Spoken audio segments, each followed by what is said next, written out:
आज का विषय है हिंदी में संधि। इससे पहले वर्ड विचार में बात हो चुकी है और इसके पिछले वाले वीडियो में संधि किसे कहते हैं, संधि का अर्थ क्या होता है, संधि जो है कितने भेद होते हैं और स्वर संधि किसे कहते हैं, व्यंजन संधि किसे कहते हैं और विसर्ग संधि किसे कहते हैं, इस पर चर्चा विस्तार पूर्वक हो चुका है। आज का विषय है संधि में स्वर संधि। और स्वर संधि कहते किसे हैं, तो कहा स्वर, तो कहा स्वर के बाद स्वर आने पर स्वर में हुआ परिवर्तन स्वर संधि कहलाता। अगर आपसे पूछेगा कोई कि स्वर संधि किसे कहते हैं, तो आप कहेंगे स्वर के बाद स्वर आने पर स्वर में हुआ परिवर्तन स्वर संधि कहलाता है। तो कहा स्वर संधि में अगर हम बोल देंगे रमा और यहाँ पर बोल देंगे ईश, तो यहाँ रमा में आ है और ईश में ई है, तो पहले शब्द का अंतिम अक्षर और दूसरे शब्द का पहले अक्षर, ये दोनों आपस में मेल करते हैं और मेल करने के बाद इसमें होगा परिवर्तन। और अ और ई को मेल करके अगर परिवर्तन करेंगे तो यह बनेगा ए और यह बन जाएगा रमेश। तो यह जो रमेश है यह आपका संधि है और यह रमाधन ईश जो है ये आपका विच्छेद है। और रमा में जो आ है ये क्या है, स्वर है, और ई जो है ये भी आपका क्या है, स्वर है, और परिवर्तन में जो ए आया है ये भी आपका क्या है, स्वर है। तो स्वर के बाद स्वर आया, तो स्वर के बाद स्वर आने पर स्वर में हुआ जो परिवर्तन है वही स्वर संधि कहलाएगा। तो इसकी चर्चा जो है पिछले वीडियो में विस्तार पूर्वक हो चुकी थी। अब आता है स्वर संधि के भेद। तो यहाँ पर स्वर संधि के भेद, तो स्वर संधि के 5 भेद होते हैं। स्वर संधि के कितने भेद होते हैं, 5 भेद होते हैं। पहले संधि का नाम है दीर्घ स्वर संधि, दूसरा है गुण स्वर संधि, तीसरा है वृद्धि स्वर संधि, अगला है यड़ स्वर संधि, और अंतिम और 5वां है अयादि स्वर संधि। तो स्वर संधि के अगर आपसे कोई पूछेगा स्वर संधि के कितने भेद होते हैं, तो स्वर संधि के 5 भेद होते हैं। और स्वर संधि में स्वर की परिभाषा आप जानते हैं, स्वर के बाद स्वर आए तो स्वर में हुआ परिवर्तन स्वर संधि कहलाता है। और स्वर संधि के भेद कितने हैं, तो कहा स्वर संधि के 5 भेद हैं। और इस 5 भेद में पहले संधि का नाम है दीर्घ स्वर संधि, गुण स्वर संधि, वृद्धि स्वर संधि, यड़ स्वर संधि और अयादि स्वर संधि। और इन सभी संधियों में पूर्व में स्वर रहेगा और बाद में भी स्वर ही रहेगा। और ये स्वर कौन कौन से आएंगे, इसमें सबसे पहले देखते हैं कि दीर्घ स्वर संधि पहले आएगा। तो इस दीर्घ स्वर संधि में दीर्घ स्वर संधि कहते किसे हैं, तो कहा देखिए दीर्घ स्वर संधि। तो कहा स्वर कौन कौन है, तो कहा स्वर अ, आ, ई, उ, री, ए, ऐ, ओ, औ। ये जो 11 आपके स्वर है और यह स्वर में जब स्वर संधि करेंगे तो यह वर्ड या तो प्लस के आगे रहेगा या तो प्लस के बाद रहेगा, लेकिन दोनों तरफ इतने ही वर्ड आएंगे। तो ये स्वर है, स्वर चाहे आगे है चाहे बाद में है, तो स्वर आगे भी है और स्वर बाद में भी है, तो वह स्वर संधि कहलाएगा। तो स्वर संधि में दीर्घ स्वर संधि पर चर्चा करेंगे और यहाँ पर है दीर्घ स्वर संधि। तो दीर्घ स्वर संधि समान वर्णों में होता है। दीर्घ स्वर संधि कहाँ होता है? समान वर्णों में होता है। तो कहा कि अगर पूर्व में और पर और परिवर्तन, यह संधि में तीन चीज की आवश्यकता होती है। एक पूर्व में रहेगा, एक पर में रहेगा और एक दोनों मिलने के बाद परिवर्तन में रहेगा। तो पूर्व पर परिवर्तन, इसे जो है दीर्घ स्वर संधि में देखेंगे। तो कहा अगर पूर्व में अ या आ है, पूर्व में अगर ई या ई है, पूर्व में अगर उ या उ है, पूर्व में अगर री है, तो पर में समान वर्ण, अर्थात अ अगर पूर्व में है तो अ या आ में से कोई वर्ण पर में भी होना चाहिए। ई अगर ई पूर्व में है तो ई या ई बाद में भी होना चाहिए, और उ है तो इधर भी उ या उ होना चाहिए। अगर री है आगे और री बाद में भी होना चाहिए। तो अगर पूर्व में अ है और बाद में भी अ है तो समान वर्ण है आपस में, और यह जब आपस में जुड़ेगा तो यह बनेगा आ और यह हो गया दीर्घ। और यहाँ पर ई है तो यहाँ पर ई और ई मिलकर बनेगा ई और यह ई है। ऊ के बाद ऊ आएगा तो बनेगा ऊ और यह बनेगा ये वाला, और री के बाद अगर री है तो यहाँ बनेगा री, अर्थात ये वाला मात्रा लगेगा। तो कहा कि पूर्व में और पर में समान वर्ण अगर है तो उसे हम स्वर संधि कहते हैं। तो इसका नियम देख लीजिए। नियम में है कि अगर दीर्घ संधि स्वर संधि में जो है, जो दीर्घ स्वर संधि का भेद दीर्घ संधि, इस संधि का नियम है कि यदि ह्रस्व या दीर्घ आ ई उ री के बाद समान वर्ण ह्रस्व या दीर्घ आ ई उ री आए तो आ में आ मिल करके बनेगा, आ में आ मिलकर बनेगा आ। ई या ई में ई या ई ही मिलेगा और ये मिलेगा ई। ऊ में अगर ऊ मिलाएंगे तो यह बनेगा ऊ, और री में अगर री मिलेगा तो ये बनेगा री। तो इस नियम को हम बोलते हैं दीर्घ स्वर संधि। तो कहा जैसे पहला नियम देख लीजिए, अगर जो है पूर्व में अ या आ है और बाद में भी अ या आ है तो इन दोनों को आपस में मिलाएंगे, और इन दोनों को आपस में मिलाने के बाद यहाँ पर बनेगा दीर्घ आ। तो कहा जैसे, तो कहा कि देव धन आलय, और देव में द ए व और अ है, और आलय में आलय है। तो पहले ही बताया जा चुका है कि पहले शब्द का अंतिम अक्षर और दूसरे वाले शब्द का पहले अक्षर में मेल होता है।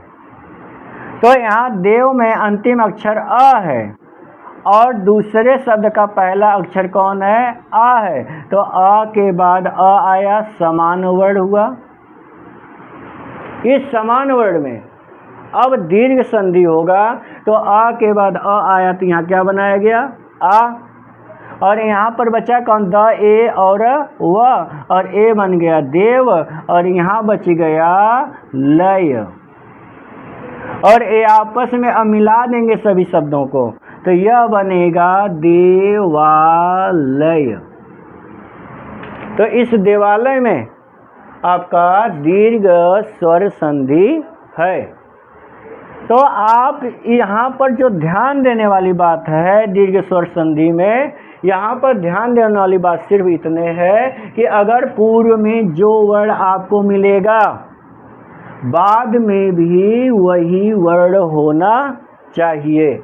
अगर पूर्व में वह वर्ण है और बाद में भी वही वर्ण है तो इन दोनों को मिला करके हम दीर्घ कर देंगे। उसी तरह से विद्याधन अर्थी, विद्या में आ है और अर्थी में अ है, और आ और अ मिलकर यहाँ बन गया आ, और यह बनेगा विद्यार्थी। उसी तरह से सेवाधन अर्थ, शिक्षाधन अर्थ, उसी तरह से शिवधन आलय और हिमधन आलय। तो सेवा में आ है और अर्थ में अ है, तो ये बनेगा सेवार्थ। शिक्षाधन अर्थ बराबर शिक्षार्थ, और शिवधन आलय बराबर होगा शिवालय, और हिमधन आलय बराबर होगा हिमालय। तो अगर पूर्व में अ है और बाद में भी समान वर्ण आ है तो वहाँ पर दीर्घ स्वर संधि होता है। तो ये आपका था पहला नियम, जिसमें उदाहरण है विद्याधन अर्थी बराबर विद्यार्थी, विद्या का अंतिम अक्षर आ और पहला अक्षर अ, और दोनों आपस में मिलकर क्या हो गए, आ हो गए, ये विद्यार्थी बना दिए। उसी तरह से इसको अगर तोड़ना चाहेंगे तो इस तरह से आप तोड़ करके बना सकते हैं। अगर ये तोड़ना आप जान गए और यहाँ से वर्णों को अलग करना जान गए तो आप डायरेक्ट यहाँ पर सेवाधन अर्थ सेवार्थ, शिक्षाधन अर्थ शिक्षार्थ, शिवधन आलय शिवालय और हिमधन आलय हिमालय बना सकते हैं। ये है दीर्घ स्वर संधि का पहला नियम। अब दीर्घ स्वर संधि का दूसरा नियम कहता है कि अगर ई या ई के बाद अगर ई या ई आए तो यहाँ पर ई हो जाता है।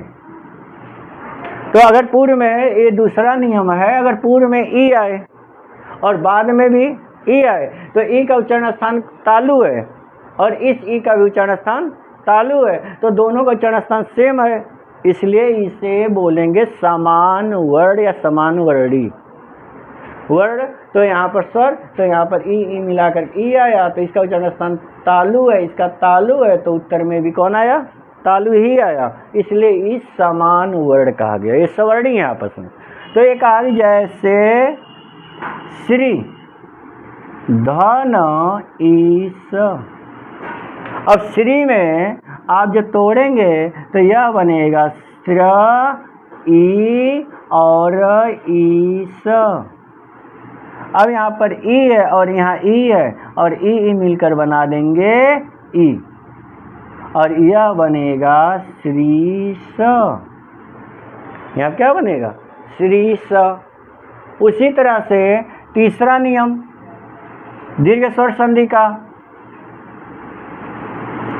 उ या उ के बाद ह्रस्व चाहे दीर्घ उससे मतलब नहीं है, बस उ या उ होना चाहिए। इधर भी वही बात है, उ या उ आए तो चाहे ह्रस्व चाहे दीर्घ है, और इस यह आपस में जोड़ेंगे तो यह दीर्घ उ होगा। तो कहा जैसे भानु धन उदय, तो भान में भा न और उ है और उदय में भानु का अंतिम अक्षर उ और उदय का पहला अक्षर उ है। अब ये दोनों आपस में समान वर्णी हैं और यहाँ पर बनाएंगे उ, और जब ऊ बना दिए तो यहाँ पर भान और यहाँ पर क्या बचा दय। अब यह स्वर इसमें जाएगा और ये बनेगा भानुदय। यह आपका भानुदय जो है दीर्घ संधि है। और उसी तरह से साधु, धन, उक्ति, साध में ऊ है और यहाँ उक्ति में भी क्या है ऊ है, आपस में मिलाएंगे तो क्या बनाएंगे ऊ, और ये बनेगा साधुक्ति। उसी तरह से सुधन उक्ति, और सु में ऊ है और उक्ति में भी ऊ है और ए बनेगा ऊ और ए बनेगा सुक्ति। ये आपका दीर्घ संधि का तीसरा नियम है कि ऊ या ऊ के बाद अगर ऊ आए तो क्या हो जाएगा दीर्घ ऊ हो जाएगा। फिर उसके बाद आता है आपका इस संधि का चौथा नियम। चौथा नियम क्या कहता है, अगर री के बाद अगर री आए तो इन दोनों के स्थान पर री हो जाता है। तो कहा जैसे पितृ धन ऋण, पितरी धन ऋण, तो यहाँ री है और यहाँ री है, आपस में समान वर्ण है और समान वर्ण होने पर यहाँ कौन संधि बनेगा दीर्घ। तो यहाँ पर री बना देंगे दीर्घ और ये बनेगा पितृण। उसी तरह से मातृधन ऋण बराबर मातृण। ये आपका जो संधि है वह संधि है दीर्घ संधि। तो इस तरह से जो चार नियम है उन चारों नियम को अगर एक साथ देखेंगे तो कहेगा अ के बाद अ आए, ई के बाद ई आए, चाहे ह्रस्व चाहे दीर्घ उससे नहीं मतलब, ऊ या ऊ आए, री या री आए, तो यहाँ समान वर्ण होने पर आ, ई, ऊ और री होता है।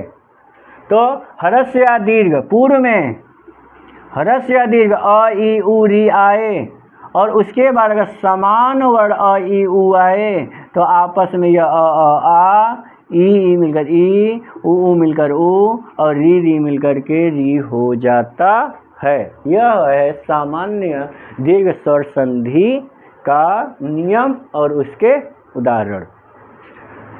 फिर उसके बाद गुण स्वर संधि हमारा दूसरा है। तो गुण स्वर संधि में कहता है कि अगर गुण स्वर संधि,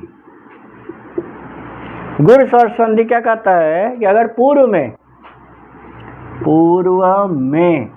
और पर में, अगर पूर्व में अ या आ आए और बाद में पर में अगर ई या ई आए, ऊ या ऊ आए या री आए, तो आ में अगर ई मिल रहा है तो यह बनेगा ए। अगर आ में ऊ मिल रहा है तो ए बनेगा ओ, और आ में अगर री मिल रहा है तो यह बनेगा अर। तो देखिए यह जो आपका अ है ये आपका कंठ है और यहाँ ई क्या है तालु है इसका उच्चारण स्थान। तो आ कंठ और ई तालु मिलकर के जो ए का निर्माण किए हैं, जो परिवर्तन करके वह है कंठ तालु। यहाँ एक कंठ है, ये ओष्ठ है, यह है कंठ ओष्ठ, यह कंठ है और ये मूर्धा है और ये दोनों मिलकर ये क्या हो गए कंठ मूर्धा। तो ए और ओ को गुण कहा जाता है। इसलिए आप हमेशा याद रखेंगे कि अगर पूर्व में आ आया और आ के बाद अगर ई आएगा तो ए, ऊ आएगा तो ओ में परिवर्तन और री आएगा तो अर में परिवर्तन करते हैं। और इस संधि को कहा जाता है गुण स्वर संधि। तो कहा कि देखिए इसमें भी जो है पहला नियम अगर कह रहा है ना कि अ आ के बाद अगर आपका ई या ई आए तो यह दोनों वर्ड आपस में मिलकर के ए हो जाएगा। तो कहा जैसे उमा धन ईस। अब उमा पहले शब्द का अंतिम अक्षर उमा आ उमा और इसमें ई स यहाँ आ है और यहाँ पे क्या है ई है और आ और ई आपस में मिलेंगे यहाँ बनाएंगे ए और ए बनाएंगे तो यह बन जाएगा उमेश। ये क्या बन जाएगा उमेश। उसी तरह से रमा धन ईस। रमा में आ है और इस में ई है ये दोनों आपस में मिलकर क्या बनाएंगे ए और ए बनेगा रमेश। उसी तरह से गण धन ईस और ये बनाएंगे गणेश। तो इस तरह से आपका बनता है गुण स्वर संधि का पहला नियम। अब इसके आगे जो है गुण संधि का दूसरा नियम कहता है कि अगर अ आ के बाद अगर उ या उ आए तब इसका उच्चारण स्थान क्या है कंठ और इसका उच्चारण स्थान ओष्ठ और यह आ और आ कंठ और ओष्ठ मिलकर बनेंगे कंठ और ओष्ठ। तो यह कंठ और ओष्ठ मिलेंगे और बनेंगे तो यह नियम में तो कहा नव धन उदय। नौ में आ है और उदय में उ है यह अ और उ मिलकर क्या बन गए ओ। अब यह नव में उदय जोड़ेंगे तो नव में अंतिम अक्षर अ है और अंतिम पहला अक्षर क्या है उ है और अ उ मिलकर क्या बन गए ओ बन गए और ए बन गया न ओ दय। उसी तरह से सूर्य धन उदय। सूर्य में अ है और उदय में उ है और दोनों मिलकर क्या बनेंगे ओ और ई बनेगा सूर्योदय। उसी तरह से सर्व धन उदय।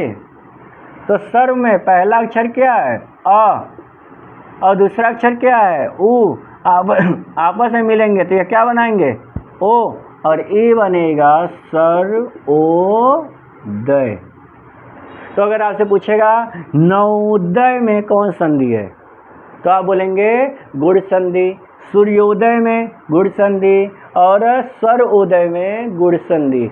तो आपसे या तो पूछेगा नव धन उदय बराबर क्या होगा या नव उदय का संधि क्या होगा तो आप बोलेंगे नवोदय। यह बोलेगा नवोदय में किस स्वर संधि किस भेद का प्रयोग किया गया है तो आप बोलेंगे गुण स्वर संधि का प्रयोग किया गया है। फिर आपका तीसरा आता है आपका री। अगर आप अ आ के बाद री आए तो यह दोनों का स्थान पर अर होता है और यह गुण संधि का तीसरा नियम है। और यह कहता है अ आ के बाद अगर री आता है तो अ री मिलकर के अर होता है। तो यहाँ पर लिखेंगे देव और यहाँ पर लिखेंगे ऋषि। अगर यहाँ देव में अंतिम अक्षर क्या है अ और यहाँ पर पहला अक्षर क्या है री अ और री मिलकर बनता है अर। अब यहाँ पर देव और यहाँ पर सी आ जाएगा और ये र आगे स्वर है तो र अपने पीछे वाले के ऊपर जाएगा और ये बनेगा देवर सी। क्या बना देंगे देवर सी। उसी तरह से ब्रह्मा धन ऋषि तो बनेगा ब्रह्मर्षि। सप्त धन ऋषि और सप्त में क्या है अ, और री में क्या है री, और का बना देंगे और ये क्या बन जाएगा सप्तर्षि। तो इस तरह से यह गुण संधि है। इस संधि का क्या नाम है गुण संधि। तो नियम क्या कहता है, नियम कहता है कि नियम यदि अ या आ के बाद या ह्रस्व चाहे दीर्घ हो, अगर इसके बाद ह्रस्व या दीर्घ ई उ या री आए तो आ और आ में ई या ई मिल करके बनाएंगे ए, आ में जो उ या उ मिला के बनाएंगे ओ, और आ में री मिला करके बनाएंगे और। तो अगर पूर्व में अ आ है तो अ आ में अगर ई मिल रहा है तो ए, जैसे रमा धन ईस बराबर रमेश, और जो है आ में अगर उ मिल रहा है तो क्या बनाएंगे ओ, तो कहा जैसे सूर्य धन उदय बराबर सूर्योदय, और अगर आ में री मिला रहे हैं तो क्या बनाएंगे और ये बनेगा देव धन ऋषि बराबर देवर्षि। यह है आपका गुण संधि जो स्वर संधि का भेद है।